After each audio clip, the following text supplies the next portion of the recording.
어서오세요 여러분, 미국살 리따입니다. 100% 재택근무 회사의 장점과 단점을 오늘 소개시켜 드리려고 합니다. 플렉시빌리티라는 주제로 장점과 단점을 나누어 보았는데요. 다음 주제는 바로 텍스트로 의사표현입니다. 재택근무 회사들은 주된 의사표현은 보통 텍스트입니다. 그래서 저희 회사에서 쓰는 회사 내부 채팅 프로그램 혹은 이메일, 그게 가장 큰 두 가지의 커뮤니케이션 수단이고, 그런데 이 텍스트로 의사표현하는 것에 대해서도 장점과 단점이 있어요. 그걸 알아보도록 할게요. 먼저 장점입니다. 첫 번째, 텍스트로 의사표현을 해서 좋은 점은 웬만한 커뮤니케이션을 다 텍스트로 하다 보니까 이 글만 보고서도 상대방이 내가 하고자 하는 말을 정확하게 이해할 수 있도록 소통하는 게 관건이에요. 그러다 보니까 이메일이나 채팅 쓸 때 간단하고 명료하게 쓰는 연습을 하게 됩니다. 그래서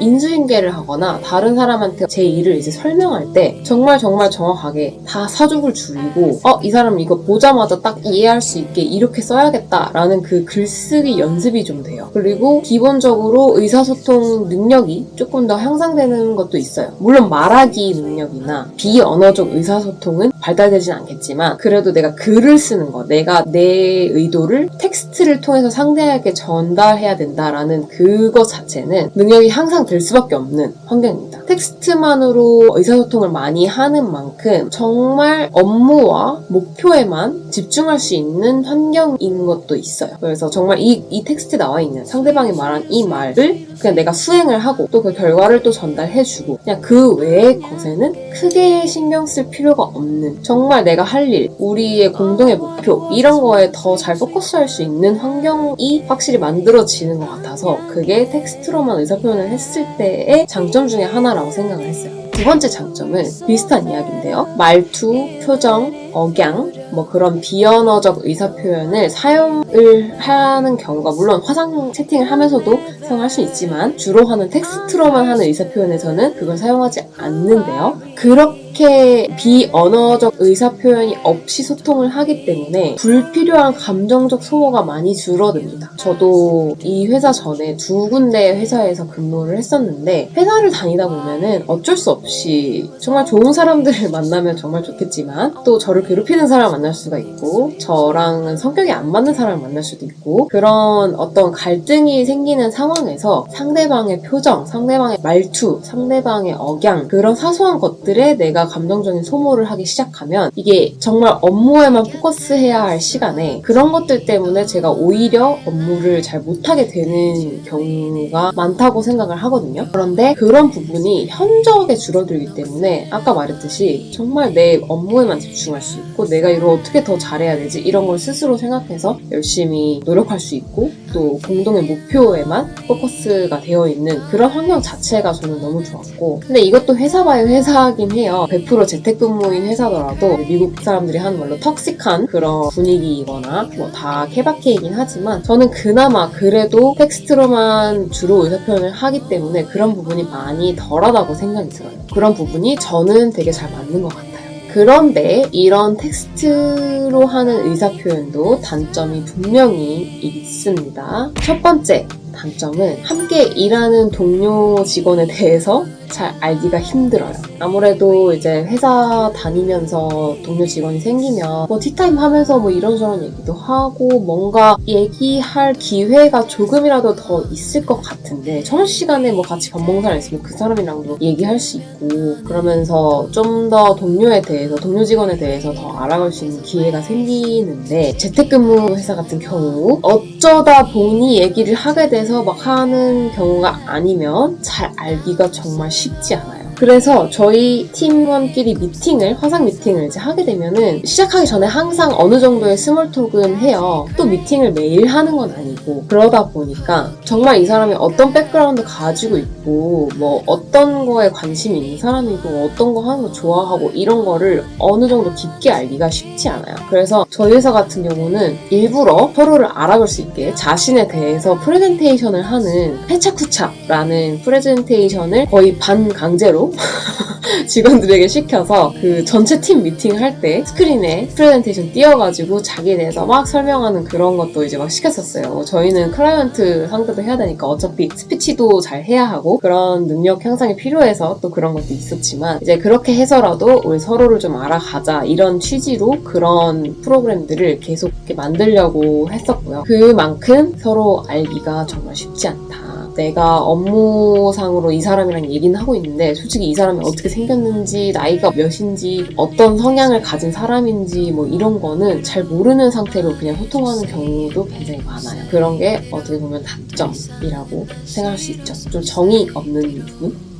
두 번째 단점은 제가 장점으로서 비언어적 의사표현을 하지 않기 때문에 편안한 부분이 있다고 말씀을 드렸지만 또 한편으로는 비언어적 의사표현으로 나의 답답함 혹은 또 나의 고마움 이런 거를 적극적으로 표현하고 싶은데 안 되는 경우가 좀 있어요. 어려운 경우가 있어요. 왜냐면 내가 아무리 답답해도 텍스트로 얘기를 해야 되기 때문에 이 나의 답답함과 나의 좀 이 사람에게 정말 좀 뭐 빨리 해주세요 라던가 뭐 좀 제대로 해주세요 라던가 뭔가 그런 얘기를 하고 싶을 때 목소리나 톤이나 표정 같은 걸 표현할 수 없으니까 텍스트로만 얘기를 하니까 그런 감정이 잘 전달되기 어려운 경우 가끔은 제 그런 감정을 전달하고 싶을 때도 있어요. 그리고 고마울 때도 마찬가지고 뭐 그냥 땡큐 뭐 이러면은 고맙긴 한데 진짜 이 사람에 대해서 칭찬해주고 싶다거나 막 이런 게 좀 오그라들어서 텍스트로는 굳이 못하고 뭐 이런 경우도 있고 그래서 오히려 비언어적 의사표현을 하지 못하는 게 단점이 될 수도 있다라는 부분이고요.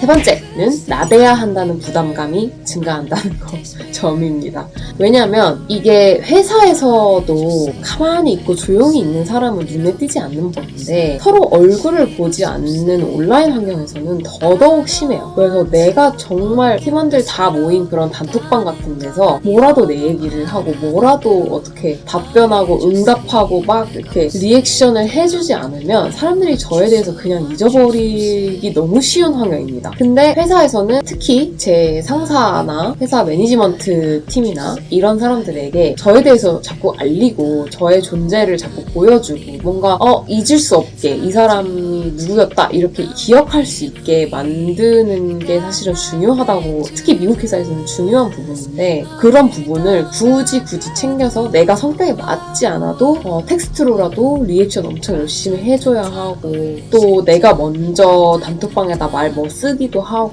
어떤 정보를 전달하기도 하고 이런 것들을 해야 한다는 부담감이 좀 있어요. 어떻게 보면 그게 그냥 성격에 맞아서 잘 되는 사람도 있겠지만 저 같은 경우는 한국인 특이죠. 이 정도면 좀 나대는 것 같은데 쓸 때는 제가 나대는 것 같지만 사실은 그것도 금방 잊혀져요. 그래서 좀 격하게 격렬하게 더 많이 나대야 한다는 점 그 점이 좀 부담스러운 부분일 수 있다는 거 그게 세 번째 단점이었고요. 네 번째 텍스트로만 의사표현에서 생기는 단점 그건 바로 채팅으로만 하다 보니까 모든 제가 하는 말이 박제가 된다는 점입니다. 물론 딜리트 할 수도 있어요. 제가 쓴 말을 굳이 삭제할 수도 있는데 또 답글이 달려버리면은 제가 삭제한 게 그냥 사라지지 않거든요. 그러다 보니까 또 제가 실수해가지고 그걸 굳이 지웠다는 것까지 기록에 남아버리니까 말실수까지도 강제로 박제되고 그래서 아까 말씀드렸던 부분 나대야 한다는 부분이랑 또 실수하면 다 채팅 기록에 남는다라는 그 부담이 정말 커요. 그래서 말실수하지 않으려고 생각하게 되고 정말 어떻게 하면 잘 표현할까 이걸 계속 고민하게 되고 또 실수를 하면 또 이불킥하게 되고 좀 그런 게 어떻게 보면 단점이라고 생각을 합니다. 마지막 다섯 번째 텍스트로만 의사소통에서 생기는 단점 텍스트라서 다른 사람의 감정이나 의도를 오히려 오해하기도 쉽습니다. 그래서 제가 텍스트를 잘 쓰려고 노력한다는 이유가 이런 부분이기도 한데 텍스트다 보니까 이 사람이 의도하지 않은 어떤 어투나 이런 걸 오해할 수가 있어요. 근데 이거는 읽는 사람에 따라서 정말 다른데 가장 편한 거는 그냥 있는 그대로 보고 있는 그대로 그냥 판단하는 게 제일 좋아요.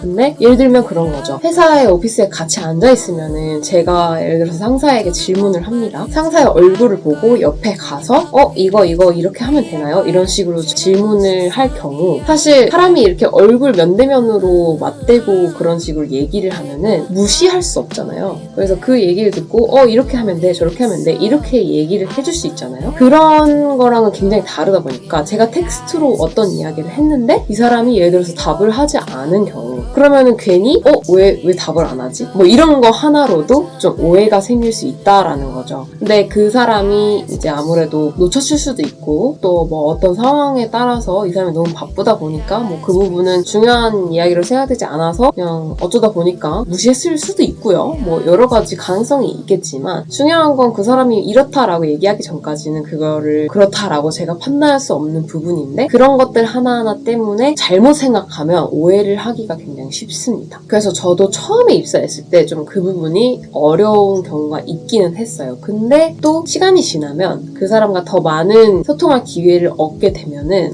내가 오해를 했구나 이런 걸 느끼게 되는 것도 있어요. 그래서 최대한 오해하려 하지 않으려 하고 나 스스로 마음을 편하게 먹고 너무 깊게 생각하지 않고 이런 게 굉장히 중요하고 그래서 그 부분이 단점일 수 있다고 생각을 했습니다.